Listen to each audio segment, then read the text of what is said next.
let's be honest, Razor team, if you win, you've got no homes to go to. It's your decision. Chasing on the Widow's Revenge and the rolling pin. Revenge is a meal eaten cold too. But Razor fears not and comes in crumpling. Now somewhere underneath there apparently is a handy compact mirror, some tweezers and a little bit of lipstick in there somewhere. Oh! What's happening to Fifi and Madame Gilly and Madame M? Their robot's being trashed by the puncturing beak of Razor. Oh, something flew off. The pit release button sounds doom and gloom for Widow's Revenge. No quarter asked nor given. Divorce lawyers are on the phone. Widow's Revenge are on the flames. The housekeeping money will be used now to repair Widow's Revenge for months ahead, or will it?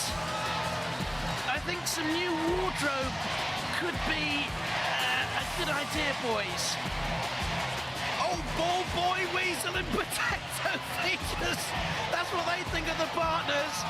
The Refbot counting Widow's Revenge down. Splendid Robot Wars entertainment. This is really what it's all about. Hatred. Razor in on the attack. In it goes again.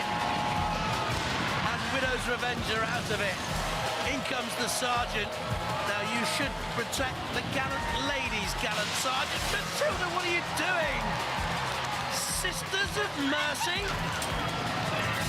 The Widows are infuriated. Girl power, that certainly was from our Matilda. And the Widows come crashing back down to earth. I think they've actually done something to our fourth floor flipper there. They've sort of wedged it open. Oh, Razor! There's nothing left of it. Be merciful. Oh dear, oh dear, oh dear. And this ungallant attack on Widow's Revenge gets the thumbs down, and quite rightly so. Well, I wonder if Razor gave them any advice there on how to build a robot. If they did, it was sneaky. Very good against something early on, but now your robot is trash and is about to be binned, because I think your partners may have given you some duff advice. Matilda looks on. Oh, Razor! They've driven into the pit! 3, 2, 1. Italy against Germany. Zeus there, moving forward. Something came flying off. What on earth was that? Something's come flying off again. Zeus in real trouble here. Black Hole looks formidable coming forward. The German mean machine, 14-year-old Marcus Marshall driving his dad Jorg looking on. Zeus trying to right themselves. What happened to your plan, Massimiliano, to drive Black Hole out of the arena? It's not going to work. They're in real trouble there. Gerardo looking on. Zeus lifted up. He's got a 2-centimetre ground clearance. 95 kilos. Flipped effortlessly into the air by Black Hole. This is some weapon they've got, you know. Black Hole could be a very strong contender for this Euro title. Zeus turned on its side. Well, we were led to believe the flipper would still work. When it was toppled, I don't think it's going to help it out, though. Zeus is beaten for me. What an impressive display here by Black Hole, the winner of the very first Robot Wars German Championship. Zeus in real trouble. Dead metal in there, slicing away at the underbelly. The armament is fairly good. Aluminium, polycarbonate. Don't think dead metal can get through. But it matters not one jot, because Zeus destroyed by Black Hole. Down goes our very own Warzone Black Hole. The pit of oblivion beckons for Zeus. Counted down by our very own King of the Gods, Refbot. The end is nigh for Zeus. Counted out, the Italian hopes have gone in the European Championships. Zeus finished. Black Hole the winners. And now it's just left for the robots to finish off. Zeus, the house robots, and Mr. Psycho. That's a Signora Psycho to you, Massimiliano Gerardo, Zeus. And there's been a crash in the Italian Robot Wars economy. 3, 2, 1, activate. Terahertz with the axe rapid with that hugely powerful flipper. They do have that protection on top against the axe. You can see that now. Another sort of pillow. Oh! That surprised me. That John and Nick got caught on the floor flipper. With all their experience and rapid senses, they can come in for the kill here. They're in underneath Terahertz. Terra, big old hefty thing, clinging on to life in this heat final. They need to get out there though, from dead metal. And they do so, Terahertz. The protective shield on top of Rapid is coming away. Why isn't the axe being brought down by Terahertz? Have they run out of power? So far, Rapid has been a little bit squeaky, leaky, sneaky. In victory, off goes to protect. Oh, but slam, Terahertz. Into dead metal again. They're open, they're vulnerable. They were very nearly out. Oh, cool, they're in a horrible position. Square onto that front flipper of Rapid, and it very nearly cost them this final.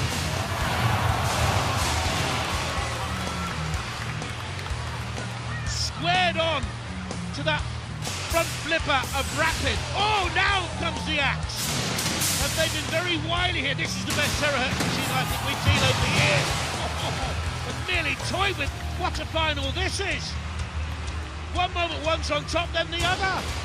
Now it's Terahertz doing the chasing and the bumping and barging. We have Arena dodging. We have Rapid trying to get in, another flip of Terahertz. Yes, Andy, great hit. Come on. This is brilliant stuff. This is what Robo War's all about. This is about prestige. This is about precision engineering.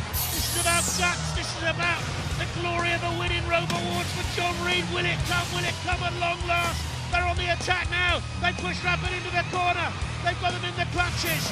But the house robot, Dead Metal, is out there pushing and trying to chip away the Rapids and underneath.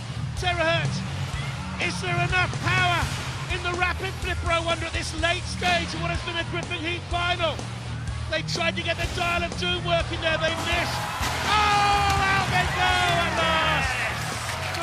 Brilliant final, but Rapid ultimately tossed Terahertz. With the Ryle family, young William, Brenda, and Ginger on the right. And in comes Robogeddon straight from the start against Hypnodisc. Look at that blade spinning away. Off goes Hypnodisc. The message there, Robo, get on out of it. In comes Robogeddon again though. Hypnodisc spins and comes in on the attack. Oh goodness me! Poor old Robogeddon crumpled by Hypno. D-I-S-C. Oh, no more letters in that. Never mind. Hypnodisco, it certainly is though, dancing around on the attack of Robogeddon being shredded here. All that work, 100 hours over 4 months to prepare Robogeddon and shattered in seconds by the Hypnodisc team. Again, look at the front of it. Buckled and torn. It's sort of limping along. The shell fluttering away. Almost coming off. Oh, how sad. The boggle eyes. It's like, oh, you shouldn't laugh. Look at that, laid bare. Oh, dear, oh, dear. Poor old William Ryle. He's only 13. He's put this machine together.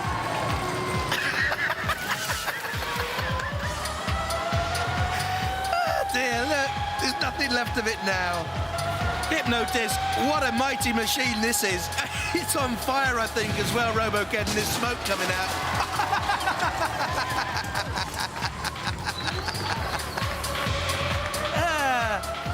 What's Ginger saying there to little William? There's a way back into this for us? I don't think so. The wheels buckled now as well. There's no shell, no wheels, no weapon, no hope. Oh, Hypnodisc. This is the most complete destruction I think we've seen in Robot Wars ever. Oh, there's the CO2 canister. Oh, that was splendid. 3, 2, 1. Activate. Whatever happens to the Sacromalot team, they are great value, great fun, great showmen.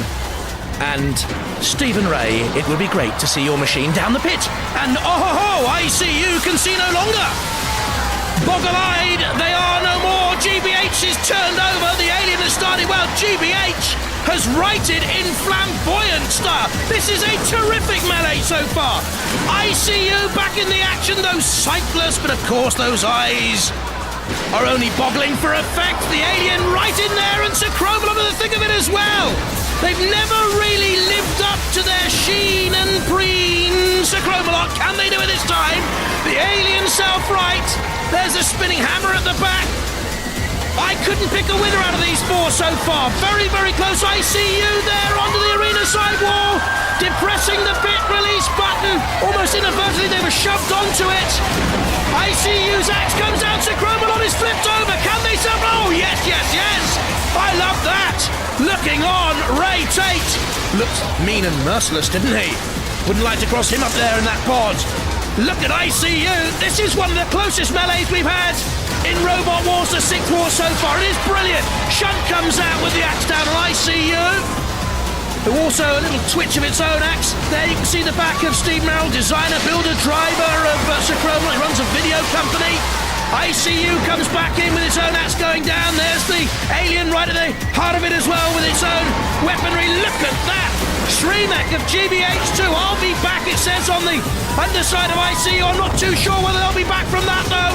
Can ICU right themselves 96 kilos? Don't think you will be.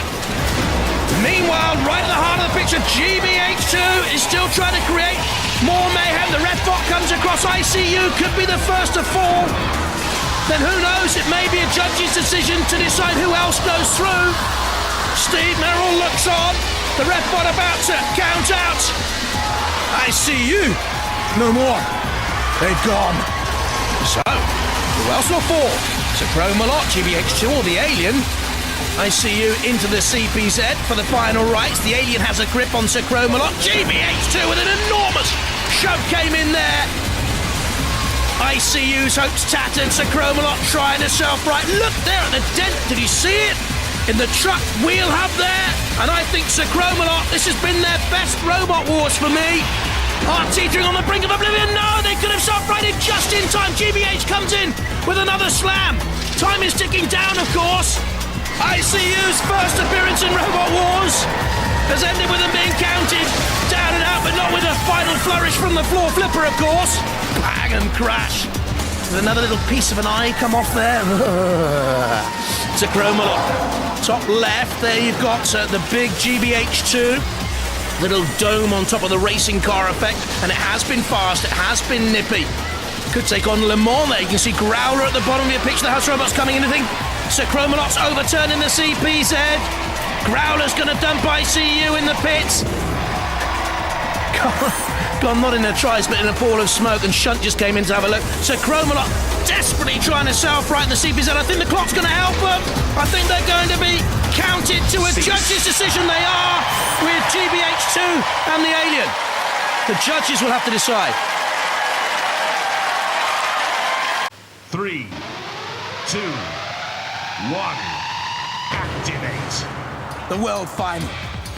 And immediately on the attack, it's Razor with the beak and Behemoth with the scoop. The two most dangerous weapons we've seen throughout these world championships. The scoop raises and drops. In on the attack again comes Razor, flipped up on its side. Now it can use that beak to right itself if it can get away from the clutches of Behemoth, which is pinning Razor down on the floor at the moment. Razor desperately trying to get some sort of claw hold on the arena floor. But this is good steering and controlled aggression from the Pritchard boys and Kane Aston in that Behemoth team. Matilda comes in as well. Now you can see the wings on the beak, as it were, as Razor flips itself up, comes on the attack. Turned over once again, though. And worry here for Simon Scott and Vincent Blood and Ian Lewis in that Razor team. The Behemoth boys are on top. Razor being toppled and turned again onto the flame pit. It'll get itself away from there, I'm sure. That is rising phoenix-like from the flames, or is it? Can they get away from there? I don't think they can. I think that wing isn't gaining sufficient purchase on the grid of the flame pit. They get a nudge. They're off now. They could be away any moment. There's something wrong here, you know, with Razor. And Razor has a history of mechanical breakdowns. And I think they've gone again. The beat, the streamek, the self-righting mechanism. No, they're okay. They're off and running. Oh, for a minute there, I thought they'd gone. And I think Simon Scott did too.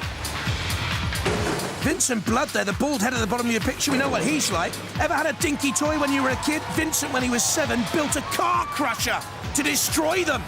That's what he's like. This is Razor, though, crushing Behemoth, the frame. And the bottom part of Behemoth there is its most vulnerable part. Just peeling away the plating along the side. Hopping and jumping now, look, Razor. And Behemoth pinned between Shunt and Razor, and in trouble. This is an epic final. Damage sustained by both, but it's Razor there, pinning Behemoth down towards the CPZ, the corner patrol zone, the flags of St. George on the top of Behemoth. An all-English final. Razor turns to come on the attack, now dances away from Behemoth. Spins again. Behemoth just waiting for Razor to drive itself onto the front scoop and trying to lift, but missing. Now Razor going around the side panel again to crunch down and peel away that side plate. The Pritchard boys trying to control Behemoth away. Keep your distance. The sticker says, well, they haven't kept their distance from Razor. And who's the winner here? What a wonderful final. 2, 1, activate. For a place in the heat final against Stinger. S3, the hammerhead shark, as we called him earlier, with that vertically mounted spinning disc. Awesome as it tries to grind into Mousetrap. And I think Jason Launchbury's tactics here are to stay out of trouble. Well, or try and snare S3, and they've done just that with the guillotine blade. And if that blade can cut off the radio aerial, then S3 would be immobilized. Who will give way first here? Can the blade of S3 sever the spring of the Mousetrap? They're into the CPZ, which means Killalot can also come into the equation. The spring is holding fast. Will the bar go? Well, which robot is immobilized? Whose weapon there? The Mousetrap has certainly been broken, but I wonder if the S3 blade has also been stopped from rotating. It has. Look at that. They are locked together in some ghastly dance of death on Robot Wars. Into the arena sidewall. The blade has been stopped by the Mousetrap, whose own weapon is no longer working. To and fro, shove and heave. Who's got the greater power? S3 100 kilos, Mousetrap 95. Eventually they get away, or do they? You see there the coil of the spring was trapped in S3. They're now free of each other. This is a terrific tussle here. We thought it would be. The guillotine slams down.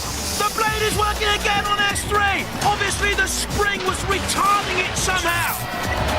Under 10 seconds to go. The guillotine blade of Mousetrap bent and buckled. It'll go to the judges. Which robot has sustained the most damage?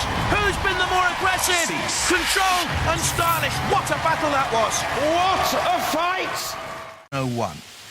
3, Mike Franklin, Amy Franklin. 1, activate. The little mascot tight in her grip. Steady start. Dancing around. one another. 101 in underneath King Buxton. Two very, very similar looking robots. King Buxton the speedier, 101 slightly the heavier and taller in height, and driving up on the top there of King Buxton. Look at this now. Boom, up and over. But it has those great tank tracks with the screws embedded. They cause damage not just to opponents but to the arena floor, let me tell you. Spike comes out of the arena floor. 101 onto the arena wall. What damage has been sustained by those front prongs on King Buxton? 101 turns to come in with a side slam, perhaps. Dodging manoeuvre by King Buxton, takes it back onto the arena wall. You can just see then the prong coming flicking out from the front of 101. Stayed out there again. Said to come into play on contact with an opponent. And it's King Buxton on the very fringe of a CPZ, and also the flame pit, the barbecue, and they're the circular saws on the arena wall. Taking damage themselves, and I think put out of play the circular saw there. A slam by King Buxton onto the arena wall. Now, thinking about an attack, needs to get away from dead metal. Turns, manoeuvres, dodging, trying to stay out of trouble. Now on the attack itself. That's a good push by King Buxton. 101 swivels. Great purchase here. Manoeuvrability. 101. Highly praised by King Buxton. King Buxton with that victory, of course, against Robo Doc in the last series that went down so badly. Paul Johnson, part of the 101 team, built Robo Doc. 101 up and over again. Again, no terrific damage sustained. Look at the power of 101. The circular blade on the back of King Buxton causing no trouble at all. There's the camera on top of Shunt, who tries to get his own axe into play, and could well here now have King Buxton at its mercy. Bang! On the top of King Buxton. The shovel lifts and flicks King Buxton into the air, bounces away. Again, Buxton on the attack. 101 dives in underneath. Very, very close this so far. Good old tussle, isn't it? Good control and technique, style. Not a great deal of damage sustained. I'd say probably more to King Buxton at this stage. Aggression, not a lot between the two of them. King Buxton riding high. The smoke coming away from the wheels. Now, pensive. Is that smoke from the wheels, or is it graver than I thought there? No, it could just be exhaust smoke from King Buxton. We'll wait and see. Or is it? Are they ground themselves to a halt here? This looks as if they've gripped together in some grisly dance of doom. Slower and slower and slower as time ticks down. It'll go to the judges. They've worn themselves stand still. 2, 1. Boy, I'm looking forward to this. Tsunami, as Exterminator again gets off to a slow start.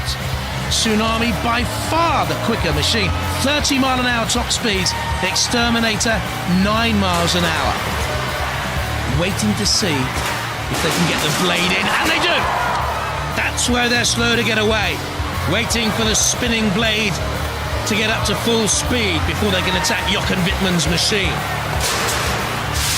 Tsunami backing away, trying to expose the ground clearance of Exterminator. Only 1 centimetre ground clearance, but it was good enough. Jochen at the weapons, used the weapons diligently, and can Exterminator self-right. Huge flip. Up goes 98 kilos of robot, skittering across the arena floor. In comes Tsunami with a slam. If they can get a flip in there, Exterminator could be out of the arena, out of the war zone, out of Robo Wars, the 7th Wars. They are teetering on the brink of oblivion, the number 11 seeds. Can the German entry go in and finish them off here? Exterminator really in grave danger. Upended, almost over. just hanging on by a thread. Can they come down and self-right? Tsunami will have another go. Again they crash down, and ironically that has righted Exterminator. And now you begin to wonder about the supply of CO2 on board Tsunami. I said right at the start of the program it was limited. Can they continue flipping, or will Exterminator now turn this battle on its head? What life is left in that Tsunami weaponry? Did they go too early? Have they used up all the CO2? Is there a flip left? Side by side? I don't think there is. They're backing away. So what can they do now? Draw Exterminator onto an angle grinder? The pit! They're rocking here, Tsunami. They're righting. Enough CO2 left in for that. Perhaps they kept it back to self-right. Look. There you see. The Sreemet, absolutely essential in Robot Wars. For a wedge-shaped flipper like this, they're over. Exterminator closing in. And another bash. Another self-right. But I don't think that's a full pressure flipper any longer. And I think Exterminator are now on top. And now beginning to carve damage onto what has been a very good machine.